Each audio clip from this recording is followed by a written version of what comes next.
Basketball fans, welcome to Raptors Today, French version. You got any French in you, Jonesy? Un petit peu. Okay, that's it. You're cut off. You're cut off. Coming to you from UQAM in Montreal, Akil, Augustine, Paul Jones, training camp 2 of the Darko era. And today we spoke with Darko, and we'll check in with his comments. And after that, we'll react. How was the second day? Second day, I think it was a typical, great effort yesterday. Day one, great energy, great focus. Today, I think that our effort was really good. And today, intentionally, I was putting guys in situations to test their focus. Just giving them more information, execution-wise, what are we doing, and just making sure that they can fight through fatigue. We were able to sustain it, and at the end, we were playing 5-on-5 and scrimmaging.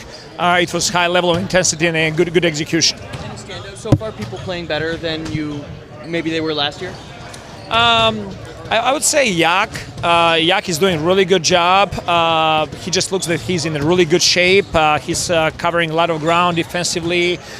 He's doing a really good job playing in the pocket pass and playmaking.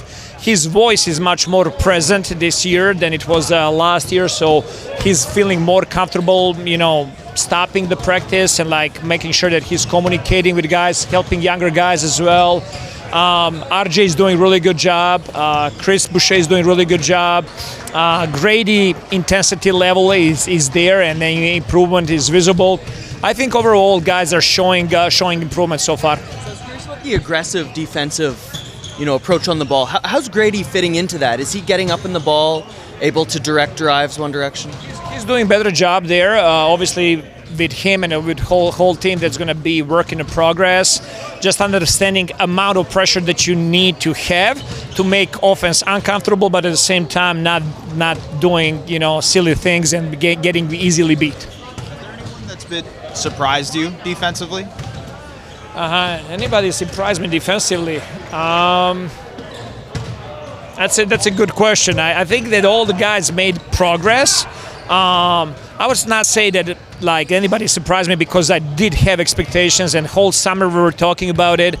So I think everybody raised the level of their intensity, and I'm pleased with that. Poor Darko, day 2, new roster. We want answers, we need information, but it's so early in the process, Jonesy. There aren't too many statements that can be made that you can take with so much value, is there? No, I mean, it's tough because this is the real training camp. We know they've had summer workouts. I mean, we were in Vegas. They've had workouts since then, but this is where the rubber hits the road, because you're preparing for the season and you're kind of morphing from that working on your game over the summer to getting ready to put it into action. And it is tough. It is very early in the process, Akil. So, Darko doing the best he can in that transition from working on your game. This team's going to be on the floor in about 4 or 5 days in a preseason game over at the Bell Center. And the media want to know who's been the most impressive. They're plugging away. They're trying to catch the storylines, and there's lots more to find out from this camp. You want to chime in here? Yeah, no, one of the names that he threw out there was RJ Barrett, but obviously RJ had a great summer with Canada. He played well. He was motivated for something that he wanted in an Olympic medal. Didn't get it, but there's a carryover to that into the start of training camp, and you can see that. And then you look at a guy like Grady, another one who had a lot to play for this summer in terms of his development. So I'm not surprised that those were 2 of the guys that Darko mentioned, because they've had a jump, in a sense, on some of the other guys. And he went out of his way to shout out Yak, too, so that's a good sign for this Toronto Raptors group as they kind of reintegrate him after the end of the season. Still more to come. We'll talk about your guy RJ as well as Ochai. Lots being made about first camp with Darko. You've played for defensive-minded coaches before. Is there any adjustment you need to make to get ready for how he wants you guys to play on that side of the ball? I think, we're a very young team, so we can be more aggressive, more scrappy, just play harder, So I think that's what we're working on. And, just go through training camp, and then, as long as I've been in the league, you'll see it when we play. So just got to keep working every day. Impressions been of Davion, obviously first couple days with him, but how's it been on the court? He's a defensive monster. think everybody knows that. I mean, and he's shooting the ball extremely well. So, you know, definitely a big piece for us. Like I said, his defense's energy, we're going to need that. Has there been anybody that's surprised you on the defensive end so far? On the defensive end, surprised me? No, I think everybody's getting better. You know, I think everybody's getting better, so, you know, that's been cool. Just based on the composition of the roster, you're going to be tasked with some pretty big defensive assignments this year, probably. Darko saying he wants you to fall in love with defense. How do you go about doing that, especially after a career that's been based so much, you know, in your high school years, so much about what you might be able to do on the other end? I appreciate that. That's nice of you to say. No, but just, you know, really, you want to win starts with defense. And, you know, I've been practicing, I've been working on it, especially, you know, during the summertime. That was huge for me to just get reps defensively. And then now just keep working on it every day. You know, coaches, drills, playing, just keep that mindset of, you know, defending and keep going. That way I could also get, if I'm playing defense, I can get on other guys to play defense too, you know. A lot has been made of the change defensively for the whole team. What would you say you're being asked to do now, not like the whole team, that you guys weren't being asked to do as much in, you know, when you came over in the trade or in February, whatever? Like, what's the biggest change for you? I think, well, I mean, Pascal was here. And, you know, Dennis. So much roster, Dennis, well, if you ask me what's the difference, Pascal and Dennis, they make it very differently. You know, my job very differently defensively. But no, just new team, new faces, and we just got to be able to figure it out. I guess we won't really know until we see what it looks like in game, and then we'll be able to make adjustments there.